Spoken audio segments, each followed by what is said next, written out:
Have you ever struggled to complete a task that should have taken 90 minutes, yet after 8 hours of slaving away, you still haven't finished the thing? Well, there's a neuroscientific explanation for why this happens, and a simple way to solve it. Behind the world's most successful people stand the 4 pillars of flow, which allows anyone to become effortlessly productive. Now, my name is Rian Doris, co-founder and CEO of Flow Research Collective, along with my partner, Stephen Kotler, and we've taught thousands of professionals and organizations how to access flow state at will so they can become drastically more productive in their working lives. It all comes down to the 4 pillars of flow state. First, there's the flow blockers. Second, flow proneness. Third, the flow triggers. And finally, and fourth, the flow cycle. These are the pillars that power the brains of the most productive people on the planet. We'll cover each in a moment. But first, what is flow? I want you to remember for a second the last time you were hyper productive and totally absorbed in what you were doing. That was flow. Now, flow is a state of consciousness that makes work feel effortless. You've experienced flow, perhaps when you were riding a bike, surfing a wave, making music, singing, dancing, maybe working on a big project. Many of humanity's greatest accomplishments have happened in this state of flow. Alex Honnold in the movie Free Solo was in a flow state when he summited El Capitan with no gear. Sam Altman and his team at OpenAI, when they were coding ChatGPT, which has already changed the world, were deep in flow while doing it. When Marie Curie did her pioneering research and Einstein finally figured out the theory of relativity, they were harnessing the power of flow to pull off these superhuman feats that drove humanity forward. And flow isn't just a metaphor. In fact, over 10,000 research papers on flow have found that the neurophysiological shifts that occur while in flow increase the exact skills that research has shown are most critical to thriving in the 21st century, like learning, creativity, productivity. And the reason why Alex and Sam and Marie and Einstein were able to accomplish such feats is because of what happens in the body and in the brain when flow kicks in. From the neurochemical cascade of dopamine, norepinephrine, anandamide, serotonin, and endorphins, the alpha-theta brainwaves, and the performance-enhancing alteration to the neuroanatomical changes that occur in the brain in flow. Listen, this all sounds great. Flow sounds like some kind of a panacea that's going to solve all of your productivity and peak performance problems in a heartbeat. And that would actually be true if you could access a flow state on demand. But the problem is most of us can't.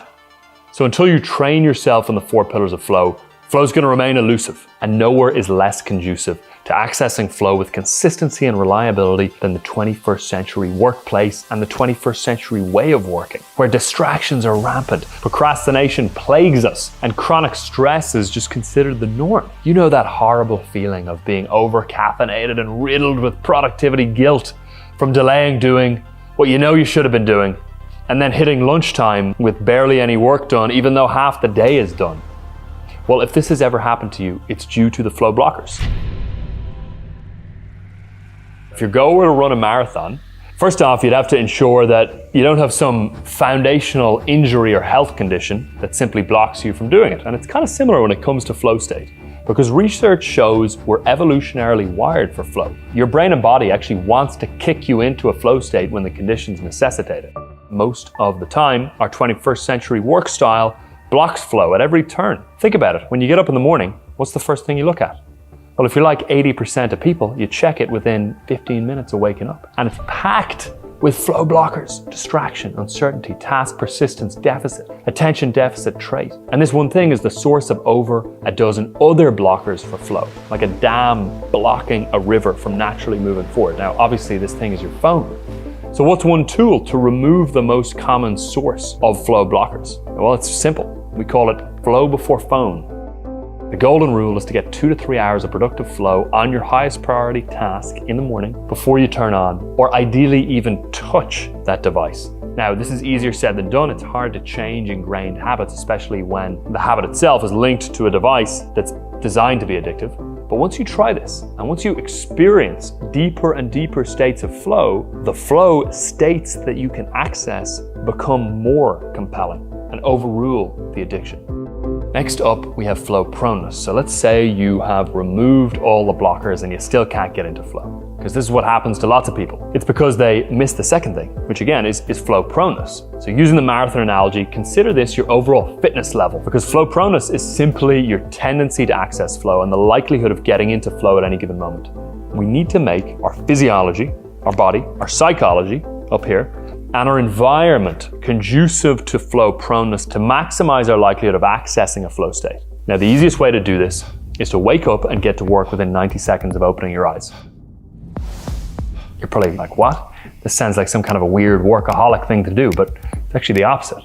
By getting your most important work done within the first 2 to 3 hours of the day in a flow state, which is going to amplify productivity dramatically, you can relax a lot more the rest of the day. The neuroscientific reason to do this is that your flow proneness is highest first thing in the morning. This works for a few reasons. One being that the brain waves of sleep, theta or delta, are similar to the alpha theta brain waves of flow. As a bonus, the first 90 seconds of the morning are also before the rest of the world can impose its will upon you, which makes it easier to focus. Okay, so you've removed the main source of flow blockers and you've increased your flow proneness. So how do you actually trigger flow directly? Well, this is where the flow triggers come in. These are preconditions that instantly drive us into flow. Now, back in the 1960s, psychologist Mihai Csikszentmihalyi, the godfather of flow, who coined the term flow, identified several of these triggers. And since then, Stephen Kotler and other researchers have identified even more. While Mihai Csikszentmihalyi pioneered the psychological research on flow, Kotler has pioneered the neurobiological research on the state and is commonly regarded as the world's leading expert on flow.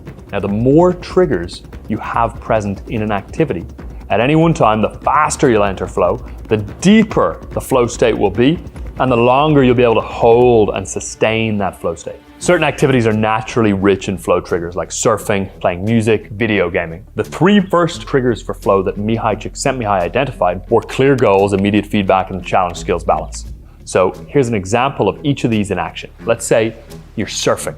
You spot the wave, you catch it, you ride it. These are the clear goals that are going to pop you into flow. Then you feel the balance on the board and the wave's power. This is immediate feedback. You're taking action in response to the information you're receiving from the wave. And as you continue surfing, you ride waves of varying sizes, varying difficulty, and if you're a surfer, varying weight, matching your skill level to keep engaged, which is the challenge skills balance at play.